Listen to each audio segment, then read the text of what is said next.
दोस्तों आज इस वीडियो में मैं आपको बताऊंगा कि जीडीपी क्या होती है और इसे कैसे कैलकुलेट करते हैं और इसका फॉर्मूला क्या है। GDP means gross domestic product यानी कि सकल घरेलू उत्पाद, the value of final goods and service that produce within a country in each year which is known as GDP. That means जो भी हमारी कंट्री के अंदर जितने भी गुड्स एंड सर्विस क्रिएट होते हैं एक पर्टिकुलर टाइम में जो उनकी वैल्यू होती है उसे हम जीडीपी बोलते हैं। GDP is based on three thing. First one is agriculture, second one is industry, third one is service. और इन तीनों फील्ड में प्रोडक्शन बढ़ने या घटने की औसत के आधार पर जीडीपी तय होती है। और जीडीपी को अर्थव्यवस्था का सूचक भी कहा जाता है क्योंकि इससे मार्केट में होने वाले कारोबार की गति का पता लगता है। दोस्तों जीडीपी में सिर्फ डोमेस्टिक सामानों को ही गिना जाता है, जैसे कि जो चीज़ हमारे देश में बनती है उन्हीं चीज़ों को जीडीपी में जोड़ा जाएगा।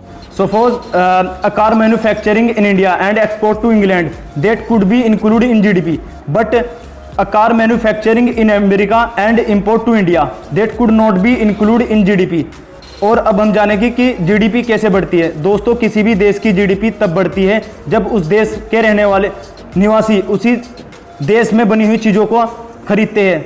अगर आप भारत में रहते हो और भारत में बनी हुई चीज़ें खरीदते हैं और तब भारत की जीडीपी बढ़ेगी। अगर आप भारत में रहकर अमेरिका और चीन की चीज़ें खरीदोगे तो डेफिनेटली अमेरिका और चीन की जीडीपी बढ़ेगी।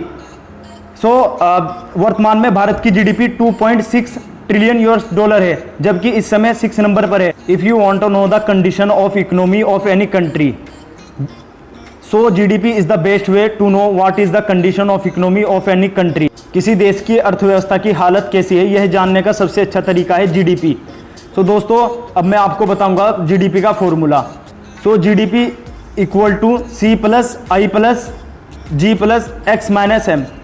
सो G means government expenditure and C consumer expenditure and I industry investment, export minus import.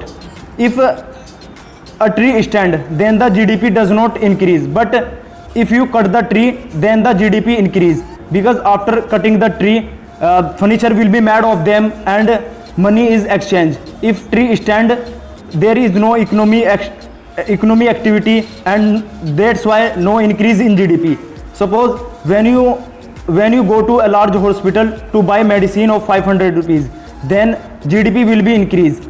But if you treat your home with natural resources, then GDP does not increase. Thank you friend for watching my video. Don't forget to subscribe my YouTube channel.